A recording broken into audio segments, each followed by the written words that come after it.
est arrivé pour entendre le message de la parole de Dieu, l'évangile, puissance de vie. Nous allons donc entendre ce message ce soir comme prédicateur. Vous le connaissez tous pour ceux qui, et bien sûr, qui sont sur Sainte-Suzanne. C'était aussi donc le pasteur de Sainte-Suzanne. Maintenant, il y a Saint-Joseph. Nous allons lui demander donc de venir. Donc, le pasteur Jean-Marc Séverin. C'est lui qui portera le message ce soir. S'il vous plaît, regardez vos portables. Et comme cela, au moins, donc, vous mettez sur mode silencieux ou sinon sur vibreur. Et si vous voulez entendre le message sur les ondes de Radio Vie, allez-y. Si vous le regardez sur YouTube, allez-y. En tout cas, une belle soirée dans la présence de notre Seigneur. Prions ensemble. Seigneur, nous voulons te remercier parce que tu es là et tu nous fais du bien. Qui peut, Seigneur, nous parler comme toi? Qui sait si bien nous comprendre? Qui sonde les cœurs, les reins et les pensées? C'est bien toi, Seigneur. Ce soir, je te prie de te manifester, de trouver les cœurs des uns et des autres. Tu connais les attentes, Seigneur. Tu connais, Seigneur, ceux qui sont fatigués, découragés, malades, possédés. Seigneur, dans ce lieu, tu as dit que 2 ou 3 sont rassemblés. Tu es là et nous croyons que tu es le même, Seigneur. Tu ne changes pas. Nous remettons tout entre tes mains dans le beau nom de Jésus-Christ. Amen. Voilà, bonne écoute de la parole de Dieu. Voilà donc, chers amis, à toutes et à tous, bonsoir. Voilà que le Seigneur nous bénisse ensemble pour cette soirée dont le thème qui a été retenu est le suivant: Jésus est toujours le même. Est-ce qu'on peut le dire ensemble? Jésus est toujours le même, hier, aujourd'hui et éternellement. Gloire à Dieu. Ce soir, j'aimerais mettre l'accent sur un des aspects de la personne de Jésus. Il y a tellement à dire sur la personne de Jésus. On peut parler de son origine, de son éternité. On pourrait parler de ses œuvres, puisque Jésus a accompli des œuvres donc extraordinaires, dont nous en avons eu la preuve au travers de ces témoignages qui a été rendus.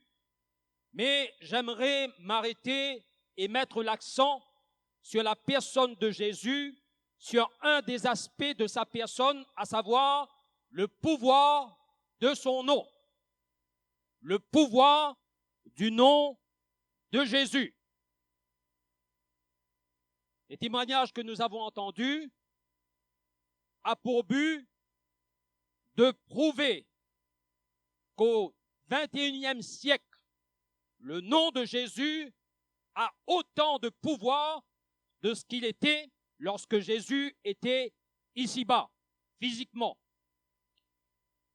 D'ailleurs, c'est en son nom et par le pouvoir de son nom qu'un jour, un homme, et je vous invite à ouvrir votre Bible si vous souhaitez dans le livre des Actes des Apôtres, le chapitre 3 et le verset 6, et c'est dans ce nom et dans le pouvoir de son nom que celui-ci a trouvé une pleine et entière guérison. Je suis d'accord avec notre ami qui rend des témoignages et qui disait que lorsqu'il était venu et lorsqu'il était malade, donc il a invoqué le nom de Jésus. Ce nom, c'est un nom qui renferme un pouvoir. Peut-être vous me direz qu'il y a aussi parmi les hommes, et notamment parmi les personnes qui sont influentes dans ce monde, et le nom de ces personnes a un certain pouvoir. Mais j'aimerais vous dire, chers amis, aussi une vérité que vous devez connaître, c'est qu'il y a dans le nom de Jésus un tout pouvoir, le tout pouvoir. Si les hommes ont un certain pouvoir, Jésus a reçu du Père le tout pouvoir. Et il y a dans cet aspect de la personne de Jésus, et notamment dans la qualité de son nom, et le nom de Jésus renferme le pouvoir de Dieu. D'ailleurs, c'est en son nom que cet homme qui était boiteux a été guéri, et l'apôtre Pierre et l'apôtre Jean, lorsqu'on leur a demandé raison de ce qu'ils ont fait, parce que c'est au travers de leur ministère, au travers de la foi qui les animait, que cet homme a trouvé une pleine et entière guérison. Alors, on leur a demandé, et ceux qui étaient là, qui étaient témoins de ce miracle, ils sont venus vers eux leur demandant, comment avez-vous guéri cet homme? Et Pierre et Jean, ils n'ont pas essayé de pouvoir déclarer autre chose que la vérité. Ils auraient pu bien dire que c'est par leur propre pouvoir et par leur piété qu'ils ont fait marcher cet homme. Mais je suis d'accord avec ce que Pierre et Jean ont déclaré. C'est au nom de Jésus. Et c'est au nom de Jésus que ces personnes ont bénéficié, notamment cet homme qui était paralytique, qui a bénéficié de ce miracle. C'est au nom de Jésus. Et c'est bien en son nom.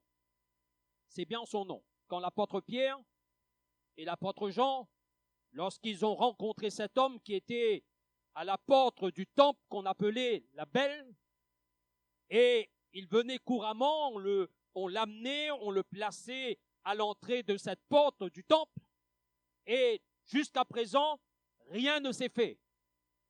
Jusqu'au moment voulu par Dieu. Permettez-moi de vous dire que le moment voulu par Dieu, ça peut être ce moment où nous prêchons l'évangile. Parce que le temps de Dieu, c'est le temps où vous entendez parler de Jésus. Le temps de Dieu, c'est le temps de la grâce de Dieu, où nous pouvons bénéficier des miracles que Dieu veut nous communiquer, si simplement nous voulons écouter, si simplement nous voulons croire dans ce qui est annoncé, et particulièrement dans la personne de Jésus. Alors il y a eu le temps de Dieu pour cet homme, comme il peut avoir le temps de Dieu pour toi ce soir, si tu crois. Et cet homme, s'attendant à recevoir quelque chose de la part de ces deux apôtres, il a fixé les regards sur eux. Et il nous est dit que unanimement, l'un comme l'autre, ils se sont tournés vers cet homme. Et ils ont dit à cet homme, nous n'avons ni argent, ni or, mais ce que nous avons, et nous retrouvons ici la déclaration de foi, mais dans ce nom, il y a un pouvoir, le pouvoir que Dieu a administré à ses apôtres, comme il a administré à l'Église. Et ses disciples, ils ont dit, au nom de Jésus, nous avons ni or ni argent, mais ce que nous donnons au nom de Jésus. Et dans ce nom, cet homme a bénéficié du miracle. Il a bénéficié de la guérison d'une manière miraculeuse, puisqu'il a retrouvé l'usage de ses jambes, et c'est au nom de Jésus. Ce nom, c'est le nom que véhicule l'Église. Quand l'Église sort, comme vous faites en cette soirée, lorsque l'Église donc assume leur responsabilité pour aller sur les places publiques pour annoncer le beau nom de Jésus, il ne fait que obéir au commandement de Jésus. Il ne fait que se soumettre à la volonté de Dieu, d'aller annoncer la bonne nouvelle de l'Évangile dans un monde où on n'entend que parler de mauvaises nouvelles. Il est agréable qu'on entende parler de la bonne nouvelle. Et la bonne nouvelle parle particulièrement de la personne de Jésus et de son œuvre. Et lorsque l'Église sort, lorsque les croyants s'unissent pour sortir et pour annoncer le nom de Jésus, conformément à ce que Jésus leur a dit de faire, le Seigneur lui-même, celui qui est ressuscité d'entre les morts, celui qui est entré à la droite de Dieu et qui est assis dans la gloire, celui qui a donné l'ordre à l'Église d'aller annoncer cette bonne nouvelle, le Seigneur les accompagne. Et permettez-moi de vous dire dans la foi, chers amis, Jésus n'est pas absent dans cette soirée.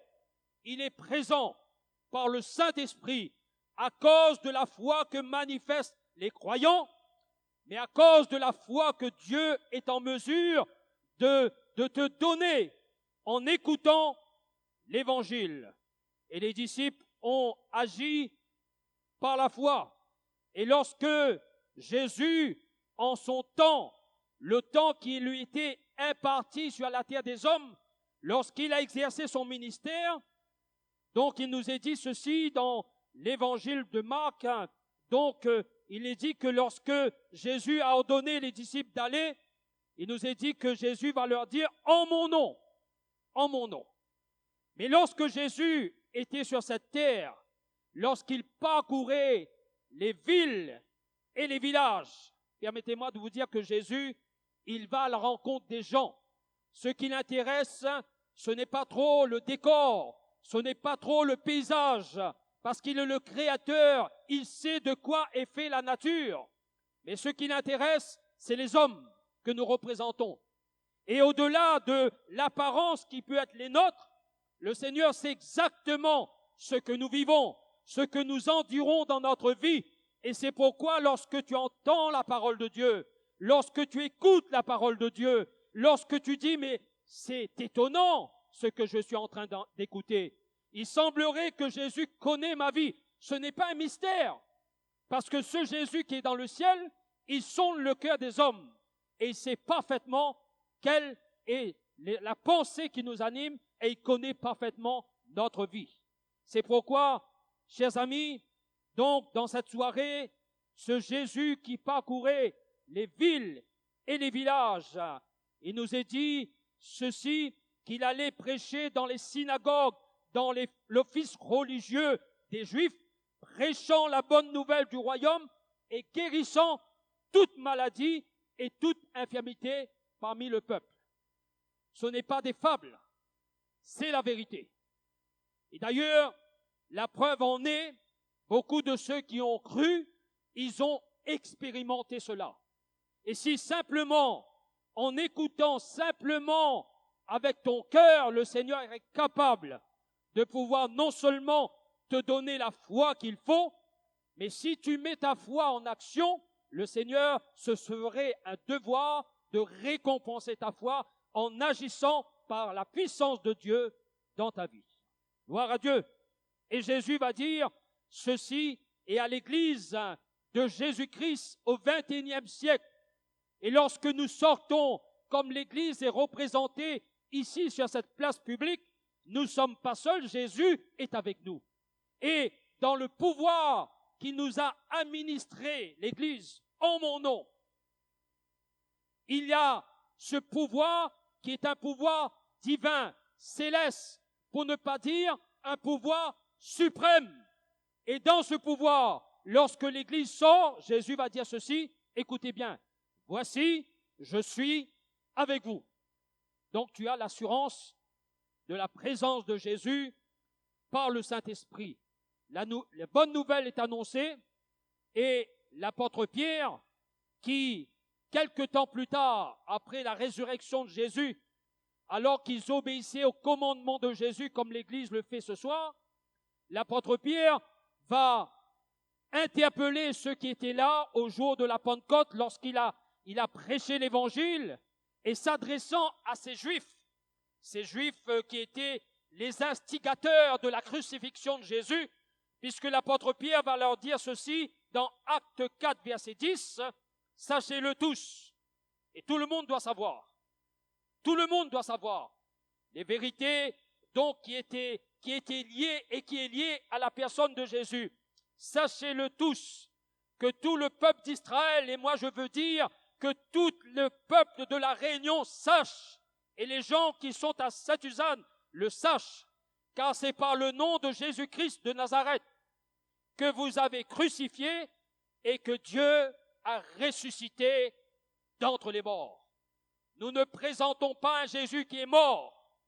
Si vous avez affaire à un crucifix et un Jésus qui semble être misérable sur un crucifix, vous ne pouvez rien attendre de lui. Mais le Jésus que nous prêchons, c'est celui qui a vaincu la mort, qui est ressuscité d'entre les morts, qui vit au siècle des siècles. J'étais mort, voici, je suis vivant, dit le Seigneur, et je suis vivant au siècle des siècles. Donc tu peux placer ta confiance, qui que tu sois, jeune ou moins jeune, désespéré. Peut-être que tu dis, moi je suis heureux, il me manque de rien, j'ai tout ce qu'il me faut. Et permettez-moi de vous dire qu'il vous manque quelque chose d'essentiel dans votre vie. Parce qu'un jour, ce temps passera et nous devons tous nous présenter devant celui qui est le Créateur, mais qui est devenu le Sauveur des hommes. Et nous rendrons compte de ce que nous avons fait, de l'évangile que nous avons entendu. Qu'avons-nous fait de Jésus? Mais le temps n'est pas encore venu. Ce temps que nous profitons, c'est le temps de prendre conscience de la valeur de la parole de Dieu et de la saisir dans ton cœur pour que tu en vois le bénéfice de la parole de Dieu. Bénéfice de la parole de Dieu. Et voyez-vous, chers amis, ce Jésus qui a donné l'ordre à cette église d'aller et de prêcher l'évangile, ce Jésus qui est ressuscité a donné des preuves. Parce que nous avons besoin des preuves. Les hommes que nous sommes, nous avons souvent besoin des preuves. Parler de Jésus, c'est une bonne chose. C'est pourquoi on fait rendre témoignage aux gens de ce que Jésus a fait. Parce que ce sont là des preuves. Et Jésus est celui qui a donné des preuves. Il a donné des preuves. Et dans l'Évangile, donc, nous avons des preuves de la personne et de l'autorité du nom de Jésus. Il est vrai que lorsque Jésus, il sillonnait les rues et les villes de Jérusalem, de la Judée ou d'ailleurs, Dieu rendait des preuves. Et Dieu rendait témoignage au travers de ces œuvres qui accompagnaient le ministère de Jésus. Les gens étaient guéris. Celles et ceux qui étaient sous le poids de leurs péchés, comprenant que Jésus avait le pouvoir de pardonner les péchés, se faisaient un plaisir. Et aussi dans la foi, ils venaient à Jésus. Et Jésus leur accordait le pardon en réponse à leur foi. Et Dieu donnait des preuves, certifiant à tous ceux qui étaient là que Jésus est bien le Fils de Dieu. Et Jésus disait ceci, « Le Père rend témoignage de moi, et son témoignage est vrai. » Son témoignage est vrai. Ce qui était annoncé concernant Jésus, les prophéties de l'Ancien Testament, au travers des prophètes Ésaïe et les autres, ces prophéties étant dans l'attente de son accomplissement.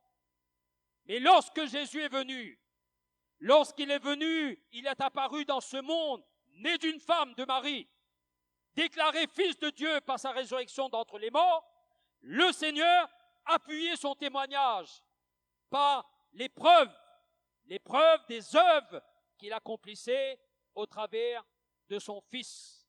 Et les gens reconnaissaient qu'il était véritablement le Fils de Dieu. Jésus a donné des preuves après sa résurrection, aussi vrai que le Père a rendu témoignage de lui lors de son ministère terrestre. Lorsque Jésus est mort, crucifié, il y a eu aussi des preuves. Il y a eu des preuves. Lorsqu'on l'a pris, lorsqu'on l'a mené et qu'on l'a crucifié, on l'a mis au rang des malfaiteurs, non pas que Jésus était un malfaiteur, mais il était au rang des malfaiteurs, parce que logiquement, c'était des condamnés qu'on crucifiait. Et ce jour-là, on l'a mis au milieu de deux brigands. C'était la façon que les Romains procédaient lors de la crucifixion. C'était pour eux comme une fête. Mais au milieu de la crucifixion de ce jour particulier, il y a un qui se trouvait sur la croix crucifié, qui était différent des autres. Et si les autres étaient cloués sur la croix à cause des méfaits qu'ils avaient accomplis, ce Jésus-là était crucifié à cause des bienfaits qu'il a accordés à des hommes, à cause des aveugles qui étaient guéris, à cause des boiteux qui avaient retrouvé les facultés qui étaient les leurs. Il a été crucifié. Et l'une des raisons de sa crucifixion, c'est parce qu'on avait reconnu en lui le Fils de Dieu. On l'a crucifié. Et sur sa tête, sur sa croix, on avait mis un écriteau qui existe déjà, d'ailleurs, sur toutes les crucifixes, où c'était écrit en latin, en hébreu et en grec, Jésus de Nazareth, roi des Juifs.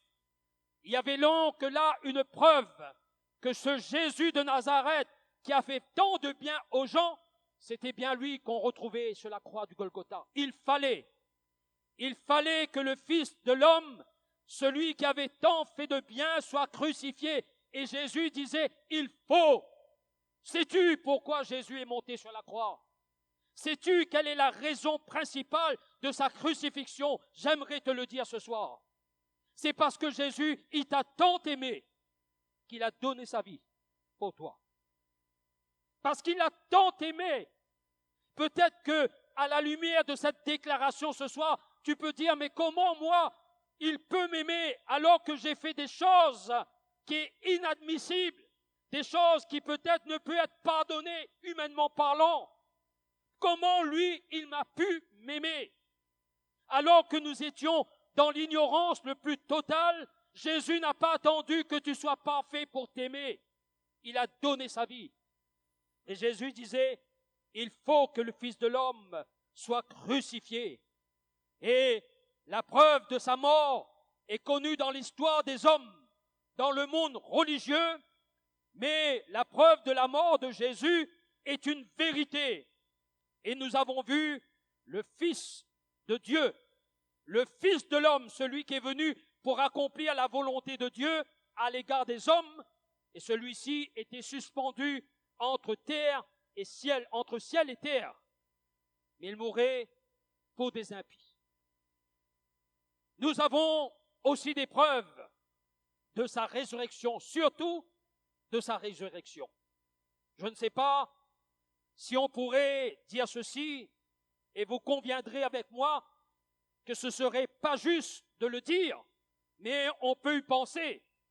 Est-ce qu'on a des preuves concernant les proches, nos proches qui est décédés? Sont-ils ressuscités d'entre les morts? Est-ce que vous les avez vus ressuscités d'entre les morts? Aucun de ceux qui descendent dans le séjour des morts ne peut remonter du séjour des morts. Un seul qui a pu descendre, et il va dire, je tiens la clé du séjour des morts dans mes mains. Il est descendu dans la mort. Et ce jour-là, celui qui détenait la clé du séjour des morts, il s'est réjoui. Et il disait, c'en est fait, c'en est assez, on arrêtera de parler de ce Jésus, il arrêtera d'accomplir les miracles qu'il a accomplis. Et il a parlé trop vite. Il a parlé trop vite. Parce que ce Jésus-là qui est descendu dans le séjour des morts, il est appelé le prince de la vie. Et la vie ne pouvait pas retenir le Fils de l'homme. La vie la mort a mis tout leur effort en œuvre pour essayer de retenir le Fils de Dieu. Mais il était impossible de le retenir parce que Jésus est le Fils, il est le prince de la vie. La mort ne pouvait pas le retenir. Et Jésus est ressuscité d'entre les morts. Aucun des hommes, même les hommes qui ont la plus grande réputation, le nom les plus renommés sur la terre des hommes, ils sont morts. Mais aucun d'eux n'est ressuscité d'entre les morts. Un seul a vaincu la mort, et celui-ci, c'est Jésus. Il est réellement ressuscité. La tombe est vide. Et les gens, lorsqu'ils s'en est allés, le troisième jour de la crucifixion, Marie de Magdala, dans la vie duquel Jésus avait chassé 7 démons, avec les autres Maries, ils avaient soigneusement préparé les aromates, comme ça se faisait dans les coutumes juives. Ils sont allés pour embaumer le corps du défunt qui était Jésus. Et lorsqu'ils sont arrivés au sépulcre, ils ont trouvé là des hommes d'un éclat particulier. Et ces hommes se sont adressés à elle plutôt, en disant, pourquoi vous cherchez parmi les morts celui qui est vivant? Il n'est plus ici, il est ressuscité. Et Jésus est ressuscité par la puissance de Dieu. il est sorti de la mort. Et le tombeau est vide. Le tombeau est vide. Le tombeau est vide. L'ange leur disait ceci: allez, portez la bonne nouvelle. Allez porter la bonne nouvelle à tout le monde. Allez leur dire que Jésus est vivant. Il n'est plus ici. La bonne nouvelle, c'est que tu peux placer ton espérance à ce Jésus qui est ressuscité, à ce Jésus qui est avec l'Église. Et lorsque celle-ci va sur annoncer le Christ, Jésus les accompagne, comme cette soirée. Si tu as un doute dans ton cœur, si tu veux avoir des preuves, alors place ta confiance dans le Seigneur. Approche-toi de lui. Fais-lui confiance dans la foi. Dis-lui d'une manière sincère: Seigneur, j'ai besoin que tu me donnes une preuve que tu es réellement vivant. Et il te donnera la preuve. Il te touchera. Il te mettra au large. Les malades ont été guéris en son nom.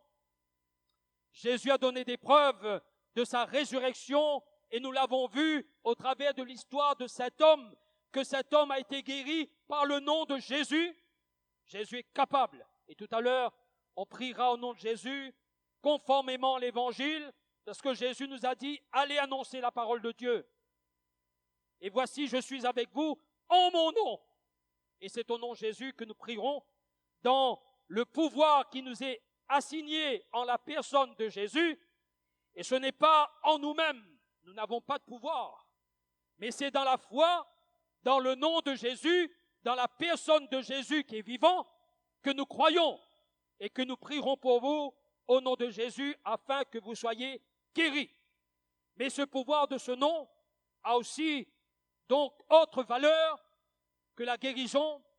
Il y a dans le nom de Jésus le pouvoir du pardon. Combien il est important de pardonner. Je ne sais pas, chers amis, si vous avez expérimenté le pardon, mais le pardon, c'est vraiment une prison dans laquelle les gens se mettent souvent. Lorsqu'on a subi des choses, lorsqu'on était sujet à des maltraitances, c'est difficile de pardonner. C'est difficile de pardonner à ceux qui nous ont fait du tort. Voyez-vous? Mais Jésus, lui, il a pardonné à chacun d'entre nous parce que c'est nous qui lui avons fait du tort au travers de nos œuvres, au travers de nos actions. Et malgré tout ce que nous avons fait, qui est donc péché, le Seigneur, lui, il nous a pardonné il y a 2000 ans à la croix. Et il s'est livré pour les iniquités des hommes que nous représentons. Et il y a dans le nom de Jésus, il y a dans le pouvoir du nom de Jésus, le pouvoir de pardonner.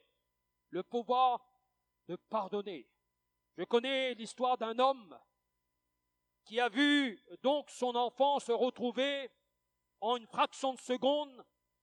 Celui-ci était plein de vie, étant dans la fleur de l'âge, 18 ans, 20 ans, et il est sorti avec ses amis.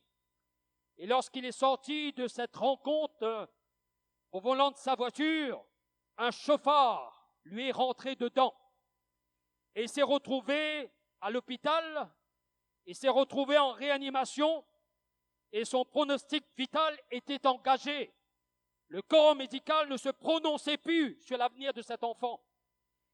Et le père, qui était croyant, qui avait expérimenté le pardon en Jésus, avait du mal à pardonner à ces gens. Constamment, jour après jour, il allait au chevet de son enfant, et il voyait l'état, il entretenait la haine dans son cœur, il entretenait donc tout ce que peut entretenir quelqu'un qui subit quelque chose semblable à celui dont ce père a vécu, et il entretenait ces choses. Et le fils n'était pas en état de parler, et chaque fois il entretenait ces choses dans son cœur. Il disait: mais jamais je pardonnerai celui qui a fait cela à mon fils. Et jour après jour, il se déclinait dans sa santé, dans son état moral, dans son psychique. Il déclinait au fur et à mesure. Et lorsque son fils a retrouvé de peu l'usage, et il s'est approché bien que mal de son fils qui était dans cet hôpital avec tous les appareillages qui étaient là. Et son fils lui a dit, « Papa, tu sais, lorsque j'ai subi cet accident, je me suis retrouvé dans cet état, j'ai demandé à Dieu de pardonner à ces gens. Et moi-même, je les ai pardonnés. Lui était libre, mais le papa non. Et lorsque celui-ci a décidé dans son cœur de pardonner parce qu'il avait éprouvé le pardon de Dieu, loin de moi de dire que vivre de telles expériences est facile. Mais je suis en train de vous parler du pouvoir qu'a le nom de Jésus. Et dans le nom de Jésus, il y a le pouvoir de pardon. Si Dieu nous pardonne, qui sommes-nous pour ne pas pardonner ceux qui nous ont offensés? Et cet homme a exercé sa foi, il a pardonné de tout son cœur et il a retrouvé toute sa vigueur, il a retrouvé toute sa santé et Dieu l'a relevé. Peut-être que quelqu'un ce soir a besoin de la grâce de Dieu dans sa vie, non seulement pour expérimenter le pardon de ses péchés, parce que sans le pardon de tes péchés, il ne t'est pas possible d'entrer et d'envisager l'éternité avec Dieu. Je le répète. Sans le pardon des péchés, il n'est pas possible d'envisager l'entrée dans le ciel avec Dieu d'une manière éternelle. Pourquoi?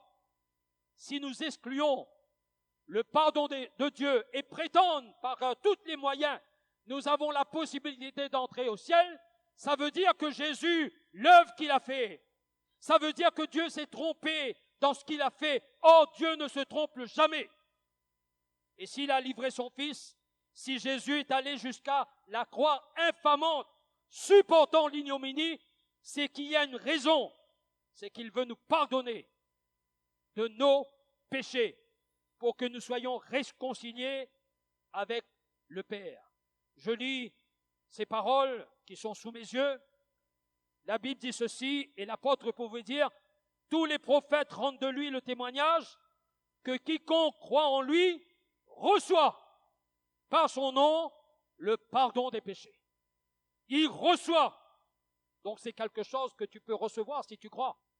Et d'une manière d'une manière gracieuse, tu peux le recevoir. Il n'a pas besoin que tu fasses quoi que ce soit pour mériter quelque chose de la part de Dieu. Il suffit simplement que tu crois. Et tu affirmes, tu avoues que tu es pécheur parce que la Bible nous dit que tous sont péchés et sont privés de la gloire de Dieu. Mais la grâce de Dieu s'est manifestée en Jésus, nous accordant pleinement la faveur de Dieu pour tous ceux qui croient. Il reçoit en son nom le pardon de ses péchés. Un jour, Jésus a pu proclamer ces paroles concernant le pouvoir de son nom. Il a dit, il faut que vous sachiez que le Fils de l'homme a le pouvoir de pardonner les péchés. Et j'ajouterai ce que l'évangéliste Marc a écrit dans son livre. Sachez-le, il a le pouvoir de pardonner les péchés sur la terre. C'est là. S'il faut traiter donc cette chose avec Dieu, s'il faut traiter cet aspect de ta vie, c'est ce moment pendant que Dieu te permet ton pèlerinage terrestre, il faut traiter ces choses. Dieu te donne la possibilité de le faire. N'attends pas. Ce soir, tu peux le faire. En donnant ton cœur à Jésus, en recevant Jésus dans ta vie et en croyant dans le pardon que Dieu t'accorde. Et je citerai un autre verset qui dit ceci, si tu confesses de ta bouche le Seigneur Jésus, et si tu crois que Dieu dans ton cœur, si tu crois que Dieu l'a ressuscité d'entre les morts, tu seras sauvé. Tu seras sauvé. Alors, il y a eu des preuves ici de la résurrection de Jésus, et le nom de Jésus a le pouvoir aussi sur le pouvoir du péché. Et je terminerai en disant qu'il y a dans cet aspect de la personne de Jésus et du nom et du pouvoir que renferme le nom de Jésus, le pouvoir sur l'oppression. Quand les gens sont captifs des esprits malins, et aussi vrai qu'on peut déclarer que Jésus est vivant, permettez-moi de vous dire, et vous le savez plus que moi, que le mal était aussi une réalité dans notre société. Et Jésus est venu pour libérer les captifs. Il y a plusieurs d'entre nous dans cet auditoire ce soir qui peuvent prouver qu'ils étaient sous la domination des esprits méchants, ce qu'on appelle les possessions démoniaques. Et je peux vous rassurer, chers amis, que les démons, ils ont un pouvoir, mais ils n'ont pas le tout pouvoir. Le tout pouvoir appartient à Jésus. Et ces gens, ils ont été complètement libérés lorsqu'ils ont cru au nom de Jésus. Lorsqu'ils ont cru au nom de Jésus. Je connais cette famille, puisqu'il faut aussi donner des témoignages de ce que nous avançons dans la parole de Dieu. Cette famille qui était donc une famille qui était travailleuse, puisqu'ils travaillaient durement. Et à un moment, pour une raison qu'on ne sait, ils ont essayé d'aller côtoyer des gens pour essayer d'avoir encore plus de succès dans leur entreprise, mais ils se sont trompés d'adresse. Ils sont allés voir des gens qui, soi-disant, pouvaient leur donner certaines choses qui pourraient leur emmener dans une sorte de prospérité. Parce que, voyez-vous, les gens, des fois, ne suffit pas. Il semblerait que ce que nous recevons ne suffit pas. On veut toujours plus savoir. Et c'était leur cas. Et ils sont tombés sous le coup d'une possession démoniaque. Ils étaient à quelques familles dans cette maison, au moins 5, dans cette maison, qui vivaient dans cette maison sous ce toit. Et 3 d'entre elles étaient possédées d'un mauvais esprit. Et je peux vous rassurer, chers amis, quand ces gens étaient en transe, lorsque les démons les agitaient, personne ne pouvait les contrôler. Et ils ont essayé dans le nom de tous les dieux qu'ils connaissaient. Et ils déclaraient le nom de ce Dieu, le nom de ce Dieu. Mais les démons se moquaient d'eux en disant « Continuez, le nom de tel Dieu, le nom de tel homme, de tel prophète ne nous fait pas peur. » Et les démons continuaient à s'agiter. Et à un moment, cette femme, une d'entre elles, qui était lucide, à qui une personne avait rendu témoignage quelques jours avant, elle s'est souvenue. Elle s'est souvenue. Elle a dit, mais il y a une personne, une voisine qui m'a parlé de Jésus, de ce Jésus qui a le pouvoir sur les puissances des démons. Et c'est le cas, j'en ai besoin. Et elle est allée tardivement dans la nuit, frapper à la porte de cette voisine en disant, madame, il faut que vous allez chercher l'un des pasteurs parce qu'à la maison, rien ne va plus. C'est le désordre, c'est la casse, c'est les cris, je ne sais plus quoi faire. Et on a appelé les pasteurs, et les pasteurs sont venus. Non pas que les pasteurs, ils ont le pouvoir, mais le pasteur, nous usons de la foi dans ce que Jésus nous a dit. Au nom de Jésus, chassez les démons. Et le soir même, lorsque ces derniers sont venus, ils ont prié pour eux. Et au nom de Jésus, les 3 personnes qui étaient sous la domination des esprits impurs, ils ont été complètement délivrés. Gloire à Dieu. Et l'une d'entre elles, quelque temps après, a rendu témoignage. Elle disait, je ne sais pas qu'est-ce qui s'est passé. Ce que je sais, c'est qu'à un moment, j'étais dans une épaisse ténèbre. Je voyais le noir, je voyais les ténèbres, la nuit qui me faisait peur. Je ne sais plus qu'est-ce qui s'est passé. Mais à un moment, j'ai vu une grande lumière. Une grande lumière. Et de l'éclat de cette lumière, je suis tombé à la renverse. Je ne sais pas qu'est-ce qui s'est passé. Et cette lumière qu'elle a vue, c'était l'éclat de Jésus lui-même, qui a chassé les ténèbres, qui a chassé l'obscurité. Et les démons ne peuvent résister au pouvoir du nom de Jésus. Chers amis, si vous connaissez ces gens, peut-être vous-même, vous êtes sous le coup d'une oppression démoniaque. La bonne nouvelle pour vous, c'est que Jésus, qui est ressuscité, a le pouvoir.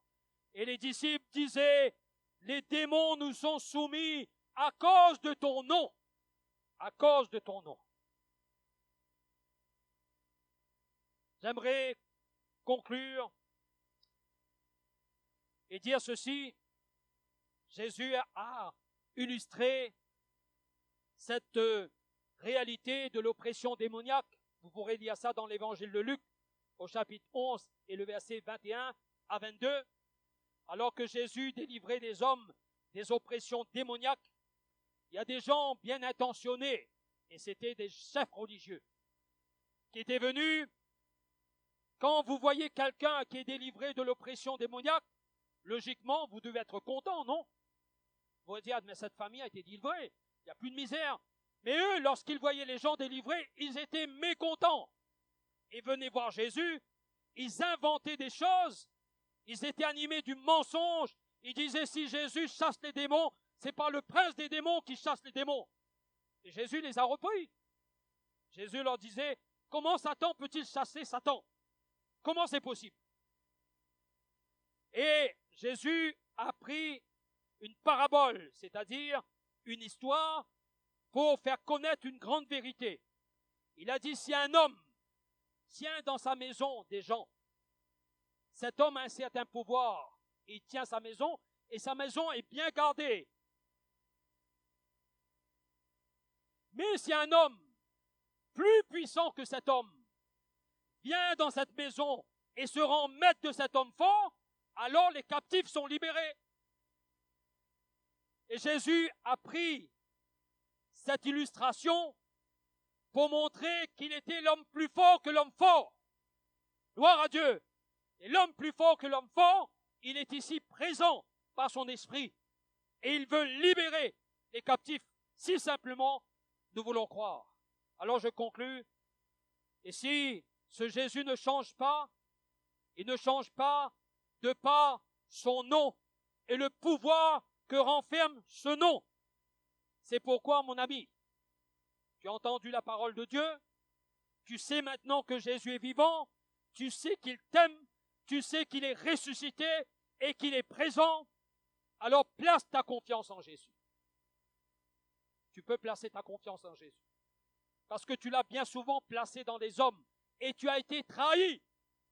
Tu l'as bien placé dans les idoles, dans les faux dieux et tu restes néanmoins désespéré. Mais veux-tu placer ton espérance en Jésus? Veux-tu placer ton espérance dans le beau nom de Jésus? Place ta confiance en lui et il agira. Il manifestera sa gloire. Nous allons demander nos musiciens de s'approcher et dans un climat de foi et de confiance, tout en écoutant la musique, nous pourrons prier. Nous pourrons prier. Et nous inviterons toutes les personnes qui, dans cet espace, est confiant, toutes les personnes qui veulent mettre leur foi en Jésus, nous vous inviterons tout à l'heure à vous approcher. Et avec vous, nous allons nous approcher de Jésus. Vous tous qui êtes fatigués, chargés, venez à moi, dira Jésus. Et nous nous approchons de lui dans la foi, à cause de ce que nous avons entendu, à cause de sa parole. Et Jésus lui-même s'approche de nous et nous touchera. Est-ce que tu crois cela? Est-ce que tu veux croire cela? Peut-être c'est la première fois que tu viens écouter la parole de Dieu. Place ta foi dans le nom de Jésus. Place-le dans le nom de Jésus. Parce que Pierre va dire, c'est la foi en son nom qui a raffermi celui que vous voyez et connaissez. C'est la foi en son nom qui a donné cet homme une pleine et entière guérison. Venez, nous allons ensemble prier Jésus. Et d'ailleurs, Jésus va dire tout ce que vous demanderez au Père en mon nom. Croyez que vous l'avez reçu et vous le verrez s'accomplir. Croyez que vous l'avez reçu et vous le verrez s'accomplir. Alors croyez-le, croyez-le. Nous allons nous recueillir et nous invoquer le nom de Jésus, celui qui est vivant. Et le Seigneur vous répondra. Gloire à Dieu. Nous bénissons ton nom. Notre Dieu qui est au ciel, que ton règne vienne en la personne de Jésus et par la vertu du Saint-Esprit.